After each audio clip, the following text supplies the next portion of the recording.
Across the country, college students are having conversations about education, freedom, and the idea of who should really be shaping the future of America's classrooms.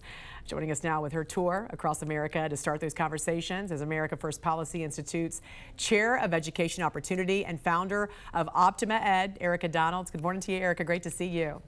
Good morning. So where did you get this idea to launch this tour, and why is it so important? Well, we saw after the death of Charlie Kirk and the memorial service that moved the entire country, in fact, the entire world, over 120,000 inquiries into Turning Point USA from students who are eager for these conversations about the future of our country, about federal government, state government, how they can get involved, how they can shape the future, and the importance of Western civilization and our way of life here. And so I jumped in, as have hundreds of other influencers, young and old, to get on these college campuses, engage with these students and make sure that we show them how to be involved. How has federal control, in your view, failed families and students, failed local schools, and what can local communities do better on their own? The students are really interested in my topic, ending the Department of Education, because the education system has completely failed them. They are the COVID generation where the government took away their ability to celebrate homecoming, prom, graduation, and actually be able to learn in an environment that suits them. So they understand that government and the overreach of government can really affect their education. We know that the federal government has failed to actually improve education outcomes. These students know that in their higher education, the federal government hasn't even allowed them to apply for the FAFSA. It's been so dysfunctional. So they're very eager to hear solutions. And what's your message to college students? What are those solutions?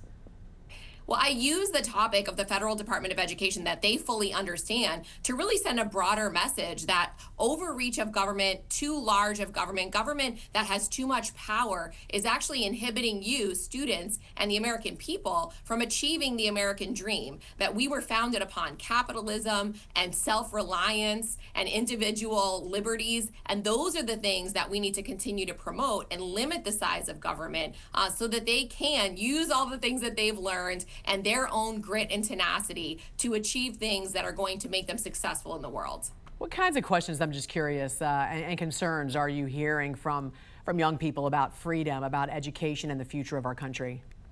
Well, they have a lot of concerns about the student loan crisis. Many of them are affected by that, of course, being in higher education. But the most pressing questions were about what is going to be available to them as they graduate college. They don't feel prepared for the workforce. They feel like they are learning outdated skills and knowledge, and they're wondering, what are we doing, our generation doing, to prepare them?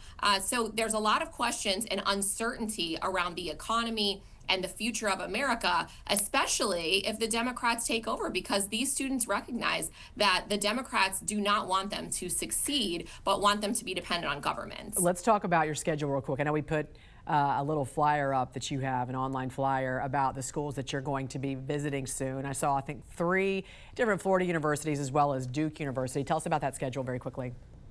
Yeah, coming up in November, starting with Duke University November 10th.